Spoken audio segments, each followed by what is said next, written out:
Hello everybody and welcome to this Poppy Playtime video we're going to be doing today. This is the case of Theodore Grambell.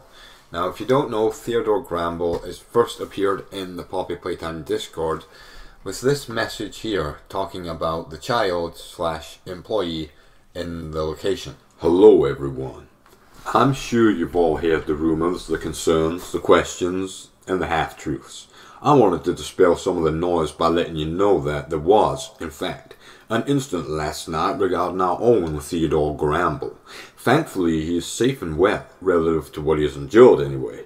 Doctors reported his condition to me as of this morning, and informed me that he is expected to make a full recovery and return home within a week. For me, as well as Stella, and the other executives, this is a major relief.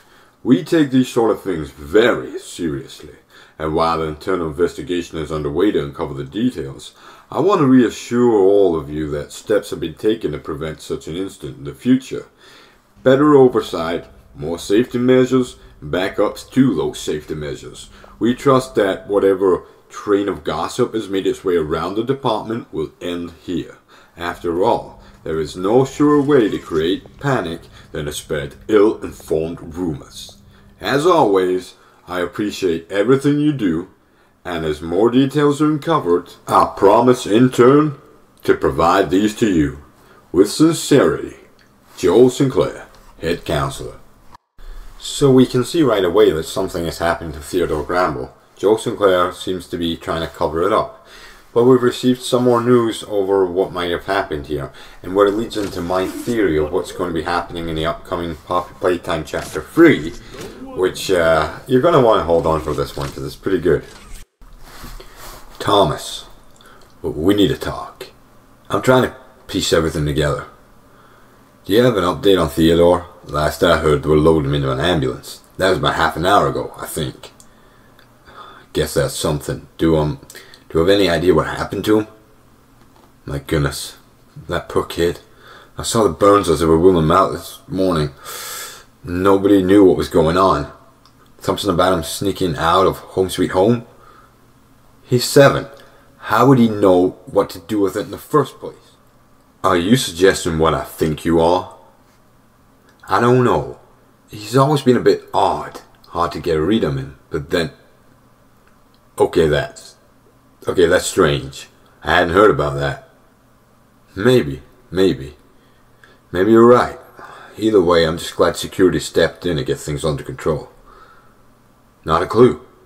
I don't want to know, to be honest. It's sure not going into my briefing for the rest of the Playcare staff this morning. Speaking of which, I should probably go. It's Crafts Day today, and I'm going to need a few minutes to put on a happy face for the kids. If you do get any more information on Theodore's condition, will you let me know? Thanks, Thomas. I'll check in with you around lunch. So, as you can see here, Joel Sinclair seems to know quite a lot about Theodore and his condition. But I don't think that just adds what's going to happen. I think there's quite a bit more to all this and what's going on, because if you have a look at this, and as you can see here, Theodore Grambell is one of the people that consideration has been given to be a candidate for a specific event. So what do you think all this leads to? What do I think is happening in Chapter 3? Well, my belief is this. I think that from the very beginning of all this, the Playtime Co. has been bringing in orphans to the facility. We know that because it's up on their Steam page explaining that this is going to be about orphans. However, the Bigger Bosses initiative, the initiative brought in before to make bigger monsters so that they could loosen up their workforce, I think that it's a lot more sinister than what's been agreed upon so far. I believe that what they have done is that they originally were attempting to put the brains of employees, the actual brains, into the monsters. Why would they do that? Well, because it was their employees. If they put it into the monsters, then they've got their own employee monsters that can do work for them however way they want. However, I think someone came up with the idea that using children's brains instead of employees' brains would be better. Because as a child, you can condition it. You can make the child happy, sad, whatever.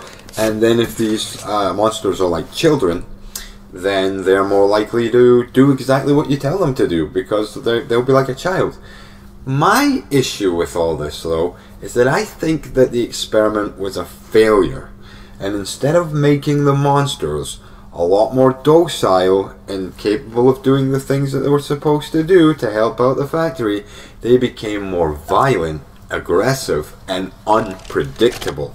Why do I believe that? Well, there is a reason that we're going to have this pink mist, this gas, and we don't know what it does, but we know that the employees can't breathe it in. The reason I believe that is because literally the gas is the only thing that subdues the monsters that have been brought to life by the brains of children. So you're talking about cutting open an orphan's head, taking out its brain, putting it inside of a monster, then drugging it with the gas so that it is docile. That's the only way to make it docile. But I don't think they just stopped there. I think they actually decided to condition the children more. In other words, make them be raised in different ways. Like, say Group A is raised like in an army way, where they're taught, they're conditioned and trained how to survive.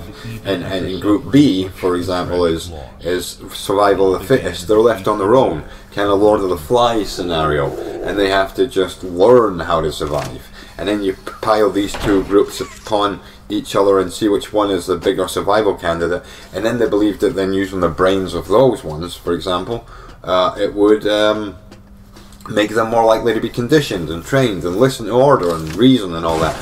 But I don't think it worked. I think Theodore might have been an example of that. To me, the only actual real one that could be possible here is Poppy herself. She probably does have the brain and eyes of the daughter of Elliot Ludwig, and Casey Macy probably because of her lack of violence, even outside of there being pink mist or gas.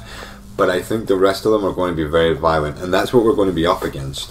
Let's have a look at some of the newer pictures that dropped. So the very first picture we can see a couple of blocks saying MA at the background. We've got a couple of beds, clearly where the kids live. You can also see a hole in the middle of the room, so it doesn't look like this place is kept after, or at least that it's not been kept after ever since the incident happened with the employees. But the beds look disgusting, they don't look as if they're done. The backgrounds, some of them you can see are damaged in the back. I don't think this place is taken care of at all. Let's see if we can go on to picture number 2. Picture number 2 shows a kind of classroom setting, kind of reminds me of the Garden of Banban classroom setting. You can see a fake outside in order to make the orphans believe that they actually can see outside. The place has got blood on the ground, so it's obviously something has happened here. You can see that the lights have gone out, except for the fake outside background. And it kind of looks as if this place was used. You've got a chair knocked over there that kind of gives me the impression that, you know, it was used recently and that was knocked over as the kid was running or whatever. And obviously there's teachers here because there's a teacher's desk. Let's have a look at the next one. This one here looks a bit like the Builder or Make a Friend machine that you used in the very first one. Kind of updated version of that. I don't know if this, like, you can put a certain toy in and it adds features to it, or whether this is going to be like a way to like condition a certain mindset or mentality into the toys. Maybe the toys are going to be more helpful in this one than they have been in the other, where you've just made them to get through a door. I really hope so, because that would be an incredible thing for Poppy Playtime, would be to actually have toys that are on your side that help and talk to you and speak to you, a bit like we saw with the cardboard cutouts. That would be absolutely amazing. I also have the fourth picture here, which you can see seems to be a bunch of lockers. This is obviously the lockers of the individual kids. You can see a bag in the background there. You can see a Huggy on the ground. You can see the place is displaced, and in the background you can see the purple haze. And I'm assuming that you're going to have to use the mask here. You'll put the mask on, you'll breathe in and out, and you know, you'll get through that area. But I don't think you're going to get through that area at all until you have the mask, which you'll probably need to pick up before this level is even completable. Okay, so we also have here an email sent to us by Unknown that says, "See, we have your attention. Good, as promised, hidden in a box with old hi-8s and blank cassettes, like so much else buried here. P.S. Same time Friday." Well, it's Friday today, so we're going to see some more. And there's a picture of a dog with a unicorn. They seem to be friends. So that's for the ARG, and now continuing the ARG going forwards. The next picture is a picture of some of the gas masks. Obviously, these gas masks do not affect humans. As I said, part of my theory is that the gas was made to subdue the monsters in the Bigger Bodies initiative that actually had the orphan brains of children transplanted inside of them. I think this gas masks are the only way that the humans have survived, and I think even some of the humans that have been associated with gas, I don't think they've just died, but I think it's possible that they might also have been infected by something, going by what's been going on in the factory since these masks have been introduced. In the third picture, we have a picture of the factory. It quite looks dated. I'd say probably around the heyday of when the entire factory was made. It looks to me about 70s, 80s era, so it's been around since the 60s. This kind of looks done up. It could also be a 50s photo that's been, you know, done up to make it look the way it would have looked now, but if it wasn't in black and white. At least that's the way I see it. And of course, one of the most interesting parts in all this is here.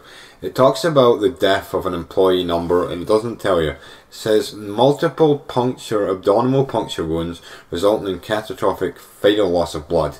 So they seem to be getting attacked by the monster that we're going to be up against in this chapter. The big cat snake, the cat kind of lizard thing that's going to be here, the main. I mean, we have 2 cats already, but we seem to be up against this thing that's going to happen. And it says the head of security, but it cuts off who the head of security is, and they're talking to Leaf Pierre. And of course here we've got experiment 1188, which is obviously the big cat snake that I was talking about, and how it is different from the other experiments. And you can actually see here that it says reduced risk of preliminary decoupling the brain stem from the spinal cord, giving what is discussed in prior experiments will need to blank.